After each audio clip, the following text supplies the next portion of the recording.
Elena Laurent had always lived a life people misunderstood, and perhaps that was her greatest strength. To her neighbors, she was simply a quiet European woman in her early 50s who preferred routine over luxury, subtle elegance over loud displays of wealth, and silence over unnecessary conversation.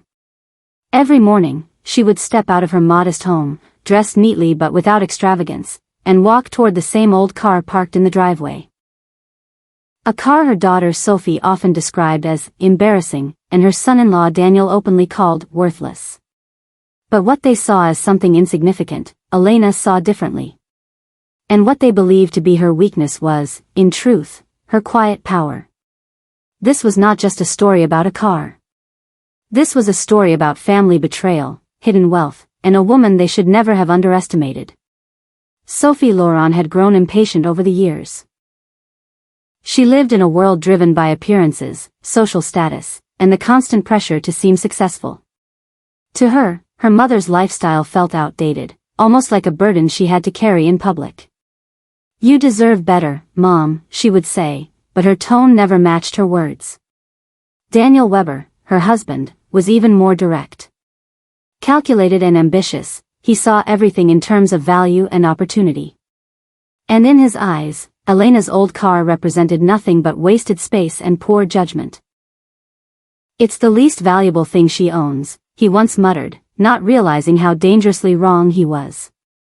What neither of them understood was that Elena had spent years building a life beneath the surface, quietly accumulating assets, making strategic decisions, and maintaining control in ways no one ever noticed. She never boasted, never explained, and never corrected their assumptions. Because sometimes, the greatest advantage is being underestimated. Lucas Laurent, Elena's son, noticed the tension but chose silence. He was different from his sister, less driven by ego, more aware of the emotional undercurrents in the family. He sensed something was off, something deeper than simple disagreements about lifestyle. But like many, he convinced himself it wasn't his place to interfere. And so, the stage was set for a decision that would change everything. One evening, as Elena sat quietly reading in the living room, Sophie and Daniel spoke in hushed voices in the kitchen. "We need to start making smarter decisions," Sophie said, her voice firm but slightly uneasy. Daniel nodded. "This is about control. She doesn't see it, but we do. That car? It's pointless. Selling it is just the beginning." The beginning. Those words carried more weight than either of them realized. They weren't just talking about a car. They were stepping into a dangerous territory of entitlement, manipulation, and broken trust. A secret sale, justified by their belief that Elena was no longer capable of managing her own affairs. A quiet betrayal disguised as responsibility. The next morning, Elena stepped outside as she always did. The air was crisp, the street calm, the world unchanged, except for one thing. The car was gone. No note. No explanation. Just absence. She stood there for a moment, her expression unreadable. No anger. No panic. No shock. Just stillness. And in that stillness, something shifted. Inside the house, Sophie avoided eye contact. Daniel pretended nothing had happened. Lucas watched, his chest tightening with a feeling he couldn't quite name, guilt, perhaps, or the realization that a line had been crossed. But Elena said nothing. And that silence was more powerful than any confrontation could have been. Because while they believed they had taken control, they had actually triggered something far greater. A chain of events they were not prepared for. A revelation they would never see coming. What they didn't know, what they couldn't possibly imagine, was that the car they had dismissed as worthless was tied to something much bigger. Something connected to Elena's hidden wealth, her long-term plans, and a truth that would soon turn their world upside down. This was the moment everything began to change. This was the calm before the storm. And if you think you already know where this story is going, you don't. Because the real story isn't about what was taken, it's about what will be revealed. So make sure you stay with me until the end, because this emotional story of betrayal, power shift, and silent revenge is only just beginning. And if you're enjoying this kind of powerful storytelling, don't forget to hit that subscribe button. Because the next chapter will show you exactly why underestimating Elena Laurent was the biggest mistake they ever made. The decision had already been made, long before Elena Laurent stepped outside and noticed the empty space where her car once stood, and in the quiet confidence of Sophie Laurent and Daniel Weber, there was a dangerous sense of justification that often accompanies family betrayal disguised as responsibility. To them, this was not theft, not manipulation, but a necessary step toward what they believed was control, progress, and a smarter future, and yet beneath that belief lay entitlement, a quiet assumption that Elena no longer understood the value of her own life, her own choices, or even her own possessions. It was the least valuable thing she owned, Sophie had said the night before, her voice carrying a mix of impatience and certainty, as though reducing her mother's property to a simple calculation gave her the right to act without permission, and Daniel had agreed without hesitation, because to him, everything was strategy, every object a number, every decision a move on a board only he believed he fully understood. The plan itself had unfolded with unsettling ease, a secret sale executed in the shadows of early morning, when Elena was still asleep and the world was quiet enough to hide their intentions, and Marco Rossi, the buyer, had arrived with polite efficiency, unaware that he was stepping into a situation layered with deception, broken trust, and consequences that would stretch far beyond a simple transaction. Money was exchanged, papers were signed, and just like that, the car was gone, removed not only from the driveway but from what Sophie and Daniel believed was a burden Elena had been too stubborn to let go of, and in that moment, they felt a sense of victory, a belief that they had taken the first step in reshaping a life they thought was no longer being managed correctly. Inside the house, Lucas Laurent stood at the edge of it all, watching silently as the final pieces fell into place, his discomfort growing heavier with every passing second, because while he had not stopped them, he understood something they did not, that this was not just about a car, not just about value or practicality, but about respect, about boundaries, about a line that once crossed could not easily be repaired, and yet he said nothing, convincing himself that perhaps it really was harmless, perhaps it really was the least valuable thing Elena owned, perhaps this decision would pass without consequence, but deep down, there was a quiet voice warning him that this was the beginning of something far more serious, something that would not end as simply as it began. Later that morning, as the reality of the empty driveway settled into the space like an unspoken truth, Sophie and Daniel moved through the house with careful normalcy, avoiding the subject entirely, choosing silence as their shield, because even they understood, on some level, that what they had done required justification, and justification often weakens when exposed to confrontation. "She'll understand eventually," Sophie said, though her voice lacked its usual confidence, and Daniel responded with calm assurance, "This is for the best, she just doesn't see it yet," and those words, so simple and controlled, carried the weight of manipulation, of rewriting reality in a way that made their actions seem reasonable, even necessary. But outside, where the absence of the car created a visual reminder that could not be ignored, the truth remained unchanged. Something had been taken without permission, and no explanation could fully erase that fact. What neither of them realized was that their assumption of hidden weakness had blinded them to something far more powerful, Elena's hidden wealth, her calculated silence, and the quiet strength that had allowed her to build a life far beyond what they could see, because while they were focused on what appeared to be small and insignificant, Elena had always operated on a different level, one that did not require validation, explanation, or approval. The car, dismissed so easily as worthless, had been part of a much larger picture, one that connected to decisions, assets, and plans carefully structured over time, and in selling it, they had unknowingly interfered with something they did not understand, something that could not simply be undone. As the hours passed, a subtle tension began to grow within the house, not loud or obvious, but present enough to be felt in the pauses between conversations, in the way Sophie avoided certain rooms, in the way Daniel checked his phone more often than usual, as though waiting for confirmation that everything was still under control, and Lucas, caught between guilt and fear, found himself watching Elena more closely than ever, searching for a reaction that never came. Because Elena Laurent, the woman they believed they had outmaneuvered, remained exactly as she always was, calm, composed, and silent, and in that silence lay something far more unsettling than anger, something that hinted at a power shift none of them were prepared for, because silence, when chosen deliberately, is not weakness, it is strategy. And while Sophie and Daniel believed this moment marked the beginning of their control, the truth was far more dangerous. This was the beginning of their mistake, the moment they set into motion a chain of events that would lead to shocking discovery, painful regret, and the realization that the least valuable thing they thought they had taken was, in fact, connected to the most important truth they had never seen, and as the day moved forward, carrying them closer to consequences they could not yet imagine, one thing became clear: they had made a decision they could not take back, and in doing so, they had underestimated a woman who had never once lost control of her own story.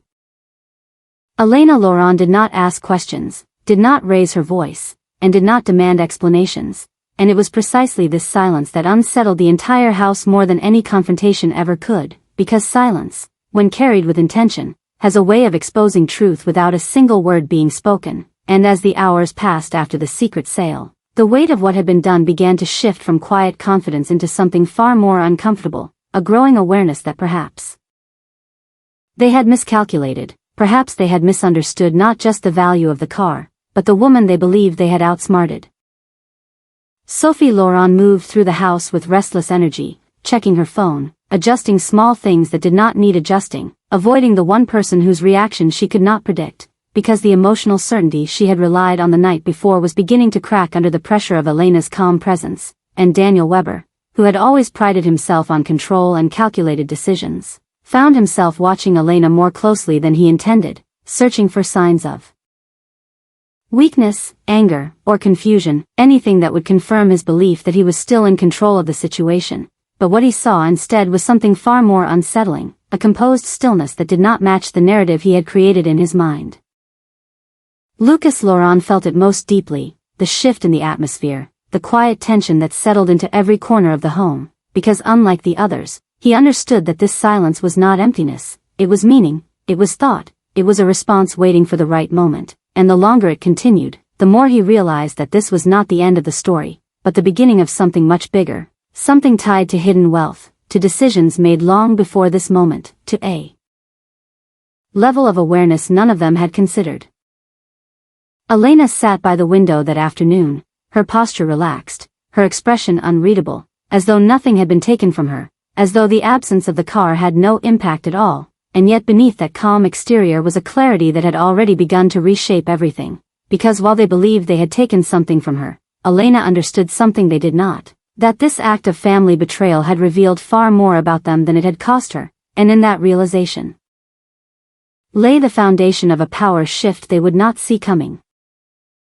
Without urgency, without hesitation, she reached for her phone and made a single call, one that would quietly set everything into motion. "Clara," she said, her voice steady, controlled, and deliberate, "it's time to review everything," and those words, simple as they were, carried the weight of strategy, of preparation, of a woman who had never once lost control of her own affairs, even when others believed she had. And on the other end of the line, Clara Moreau understood immediately. Because she had always known the truth behind Elena's life, the hidden wealth, the carefully structured assets, the decisions made with precision and patience, and if this call was happening now, it meant one thing: something had triggered a reassessment, something had crossed a line. Inside the house, the tension continued to grow, feeding on uncertainty, because silence leaves room for imagination, and imagination often creates fear where certainty once lived, and Sophie began to question the decision she had so confidently defended, replaying it in her mind, searching for reassurance that it had been the right thing to do, while Daniel, unwilling to admit doubt, doubled down on his logic, convincing himself that this was still under control, that Elena's silence was nothing more than acceptance, that the situation would stabilize if they simply maintained their position. But deep down, even he could feel it, the subtle unraveling of certainty, the realization that control, once assumed, can disappear without warning. Lucas could no longer ignore it, the guilt, the awareness, the growing sense that they had not just made a mistake, but had stepped into something far more complex than they understood, and in a quiet moment, he approached Elena, his voice hesitant, uncertain. "Mom, about the car." But before he could finish, Elena looked at him, not with anger, not with disappointment, but with a calm understanding that stopped him completely. "It's all right, Lucas," she said softly, and in those words was something deeper than forgiveness, something that suggested she already knew everything she needed to know, and more importantly, that she was already prepared for what came next. That night, as the house settled into uneasy quiet, the balance of power had already begun to shift, not through confrontation, not through argument, but through awareness, through strategy, through a level of control that Sophie and Daniel had never truly understood, because while they had acted on impulse, on entitlement, on the belief that they were correcting a weakness, Elena had responded with something far more dangerous: patience, clarity, and intention, and in doing so, she had transformed their decision into something else entirely, not a loss, but an opportunity, not an ending, but a beginning. And as the silence continued to stretch into something heavier, something more deliberate, one truth became impossible to ignore: they had not just sold a car, they had triggered a chain of events that would lead to a shocking discovery, a painful realization, and a truth that would redefine everything they thought they knew, because the least valuable thing they believed they had taken was connected to something far greater, something they had never seen, and now, whether they were ready or not, that truth was beginning to surface. The truth did not arrive with noise or chaos, but with precision, timing, and a quiet authority that immediately shifted the balance of power in a way Sophie and Daniel could not ignore, because by the time Elena Laurent sat across from Clara Moreau in that calm, sunlit office, everything had already been set into motion, every detail reviewed, every asset accounted for, every connection traced back to a foundation they had never taken the time to understand, and what they believed had been a simple secret sale of the least valuable thing she owned was now unfolding into something far more complex, something tied to hidden wealth, legal structure, and a level of control that made their earlier confidence feel dangerously misplaced. Clara moved through the documents with calm efficiency, her voice steady as she spoke. The vehicle was registered under a holding structure connected to your broader asset portfolio, and though the words were clear, their implications carried weight far beyond their simplicity, because this was no longer about a car, this was about ownership, about decisions made without authority, about interference in a system designed with intention and protection, and Elena listened without surprise.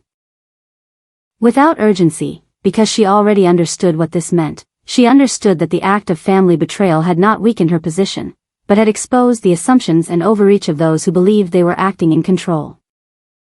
Meanwhile, back at the house, the tension that had been building finally began to crack under the pressure of uncertainty, because silence can only hold for so long before reality begins to push through, and when Daniel received the first call, his confidence faltered for the first time, his expression tightening as he listened, his usual composure slipping just enough to reveal something he rarely showed: doubt. And Sophie, watching closely, felt that shift immediately. "What is it?" she asked, her voice sharper than intended, and Daniel hesitated before responding, choosing his words carefully. "There's been a complication," and that single word carried more weight than he was willing to admit, because complications are rarely small when they follow decisions made in entitlement and assumption. What they were beginning to understand, piece by piece, was that the car had never been just a car, it had been part of a larger structure, a connected element within Elena's hidden wealth, and in selling it without knowledge, without consent, they had disrupted something far more significant than they could have imagined, something that now required attention from people outside their control, people who did not see them as decision makers, but as individuals who had acted without authority.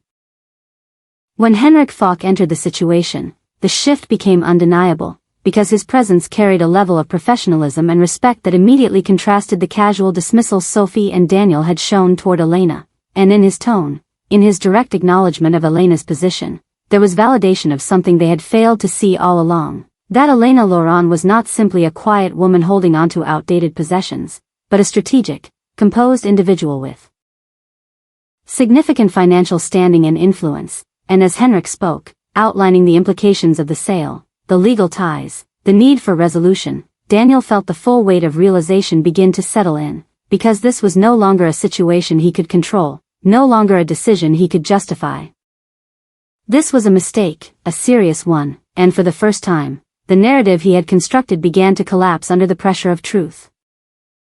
Sophie, caught between disbelief and rising fear, struggled to process what she was hearing, because everything she had believed about her mother, about the value of the car, about her own authority to act, was now being challenged in a way she could not easily dismiss, and the emotional certainty she had relied on was replaced by something far more uncomfortable: regret, not fully formed, not yet admitted, but present enough to change the way she looked at the situation, the way she looked at Elena, and perhaps most importantly, the way she looked at herself.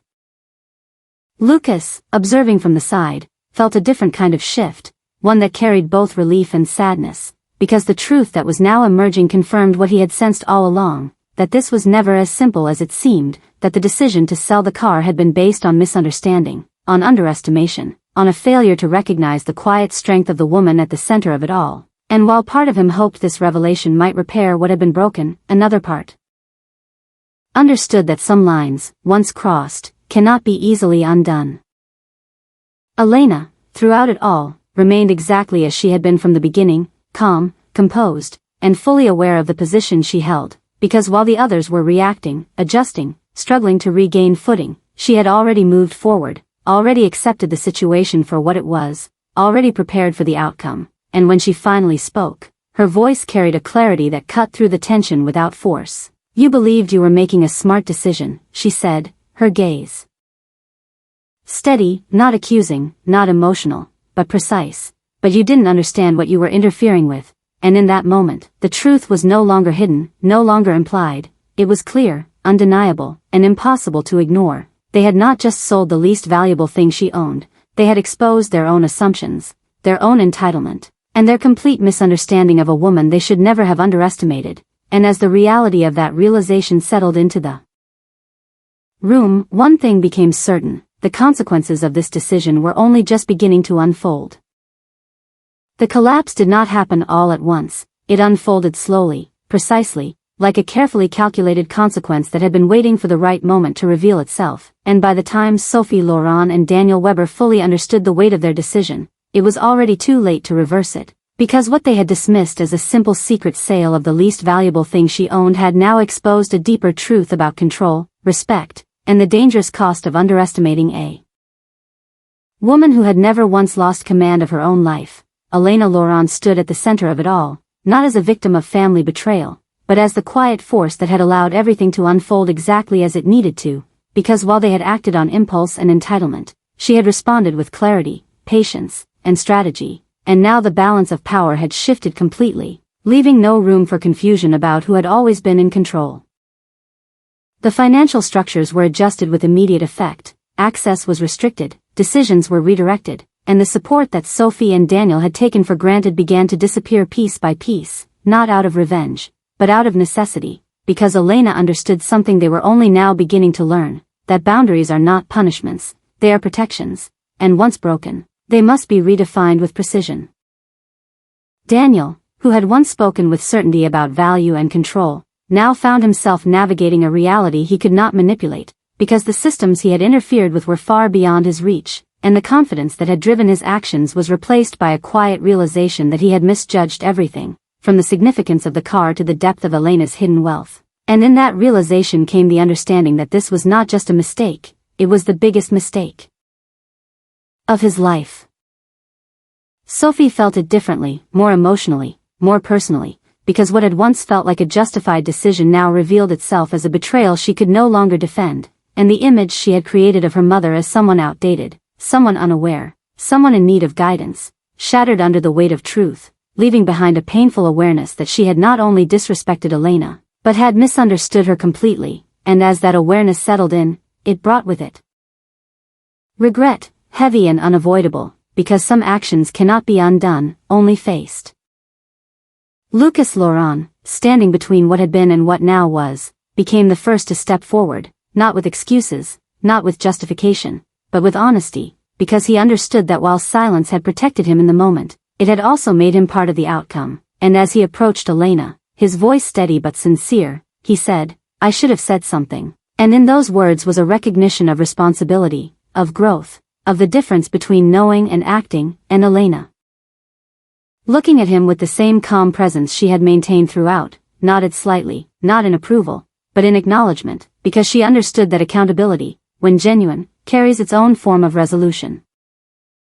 But for Sophie and Daniel, the path was not so simple, because the consequences they now faced were not just financial, they were emotional, relational, and deeply personal, rooted in the truth that they had allowed entitlement to override respect, that they had mistaken silence for weakness, and that in doing so, they had triggered a power shift they could not control. And as the days passed, The distance between them and Elena became more defined, not through conflict, but through clarity.